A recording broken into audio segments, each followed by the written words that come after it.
ইংরেজি নববর্ষের প্রথম দিনেই অসম বাংলা সীমান্তবর্তী কোচবিহার জেলার জনপ্রিয় পর্যটন কেন্দ্র রসিকবিল মিনি জুতে ছিল পর্যটকদের উল্লেখযোগ্য ভিড়। সকাল থেকেই বিভিন্ন জেলা ও প্রতিবেশী রাজ্য অসম থেকে পর্যটকেরা আসতে শুরু করেন। বেলা বাড়ার সঙ্গে সঙ্গে ভিড় আরও বাড়ে। প্রশাসন সূত্রে জানা গিয়েছে, নববর্ষ উপলক্ষে অতিরিক্ত নিরাপত্তা ও নজরদারির ব্যবস্থা করা হয়েছিল। বন দপ্তরের কর্মীরা টিকিট কাউন্টার ও জু চত্বরে মোতায়েন ছিলেন।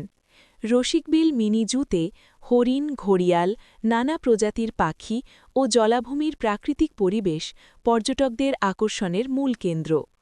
এক পর্যটক জানান, প্রতি বছরই ইংরেজি নববর্ষের দিনে আমরা রসিকবিলে আসি।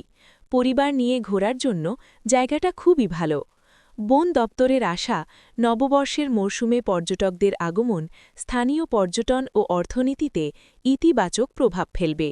কোচবিহার থেকে জিতেশ ঘোষের প্রতিবেদন। কোচবিহার জেলার শেষ সীমানা অর্থাৎ আসাম বাংলা সীমান্ত লাগোয়া যে আমাদের বাংলা ২ নং ব্লক তার কিন্তু রসিকবিল মিনিজু কিন্তু আমরা জানি প্রতি বছরই এই ইংরেজি নববর্ষে ভিড়ে জনগণের ভিড় থাকে ঠাসা, অর্থাৎ পর্যটকরা বিভিন্ন জায়গা থেকে আসে এবং এখানে তারা বিভিন্ন জায়গায় ঘুরে ঘুরে দেখে। যেমন এখানে রয়েছে চিতাবাঘ, চিতল হরিণ, এছাড়া অন্য অন্য যে সমস্ত প্রাণী আছে সে সমস্ত দেখে। কিন্তু এবছর তারা কিন্তু দেখা যাচ্ছে একটু ব্যতিক্রম, অর্থাৎ এবছর কিন্তু তার সাথে রয়েছে সেলফি জোনও করেছে রসিকবিল কর্তৃপক্ষ, অর্থাৎ সেটা কিন্তু আমরা দেখতে পেলাম।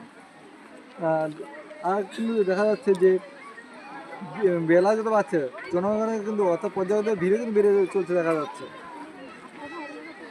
কোচবিহার থেকে জিতেশ রিপোর্ট, ক্যামেরায় পঙ্কজ দেবনের সাথে সময় সংবাদ।